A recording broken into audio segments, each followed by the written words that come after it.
के चरणों में प्रणाम। आयुष्मान भव। देव के चरणों में प्रणाम। कल्याण वस्तु, कल्याण वस्तु।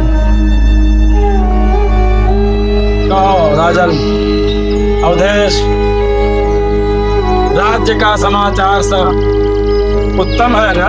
हाँ गुरुदेव, आपकी कृपा से सब उत्तम ही उत्तम है। किसी तरह की कोई समस्या तो नहीं है? नहीं गुरुदेव, कोई समस्या नहीं है, लेकिन गुरुदेव आज मेरा मन बहुत ही विचलित है। गुरुदेव आप ही तो हैं जो मेरे मन की बात को जान ही लेते हैं। हाँ राजन, मुझे ऐसा ही प्रतीत हुआ।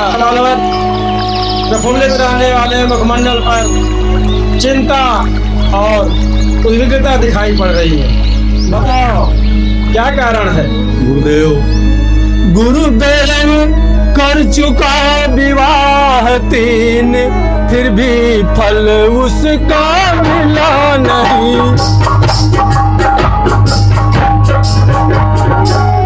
है चौथा बनाने वाला, हृत कमल अभी तक खिला नहीं।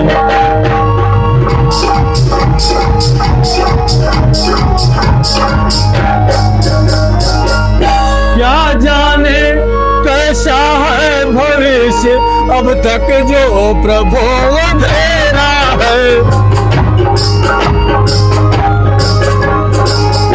मैं निर्बल होता जाता हूँ, उस प्रबल दुख ने घेरा है।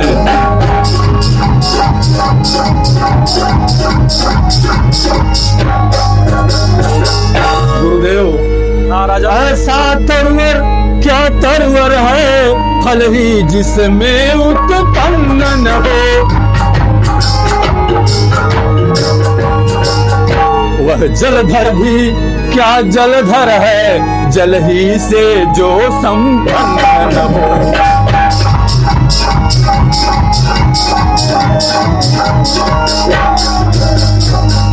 गुरुदेव उपाय नहीं हो, अब यह चित्त प्रफुल्लित हो जाए।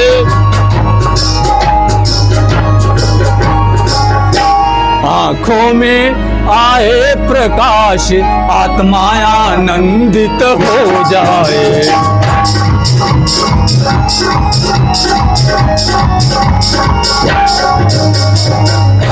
कम से कम एक पुत्र ही हो, जिससे रघुवंश बढ़े अपना। पितरों को भी तर पर पहुँचे, आगे को नाम चले अपना।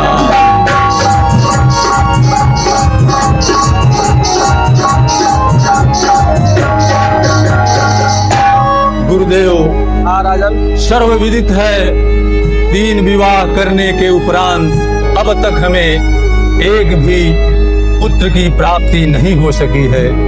गुरुदेव भगवान, मेरे बाद इस राज्य का उत्तराधिकारी कौन होगा? कौन प्रजा का पालन करेगा? मेरे पितरों को तर्पण देने वाला कौन होगा? इस तरह से गुरुदेव तो मैं तो पाप का भागी बन जाऊंगा। कृपा करके गुरुदेव आप कोई ऐसा उपाय बताइए जिससे हमें कम से कम एक पुत्र की तो प्राप्ति हो सके।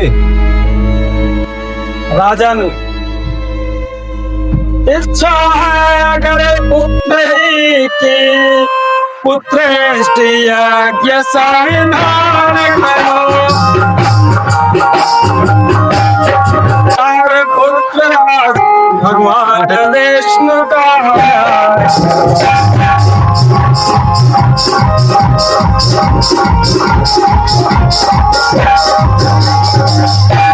राजन। हाँ गुरुदेव। पाटलिपुत्र महाराज रोमपाद के दरबार में विभांडव ऋषि के पुत्र श्रृंगी ऋषि रहते हैं। उनको पुत्रेष्ठ यज्ञ में महारथ हासिल है। मैं चाहता हूँ कि तुम किसी तीव्रगामी दूत को भेजकर आचार्य श्रृंगी ऋषि को शीघ्र बुलवा लो और उनकी देख रेख में, उनके आचार्यत्व में हम पुत्रेश यज्ञ का संपादन कराएंगे और तुम्हें निश्चित रूप से भगवान श्री हरि की कृपा से एक नहीं चार पुत्रों की प्राप्ति होगी। जैसी आपकी इच्छा गुरुदेव। मंत्रीवर किसी तीव्रगामी दूत द्वारा श्रृंगी ऋषि को दरबार में आदर पूर्वक बुलवाया जाए। में प्रणाम। आपकी मनोकामना पूर्ण हो जाए। चरणों में प्रणाम। सत श्री अकाल। आइए। एकदम बैठो भाई।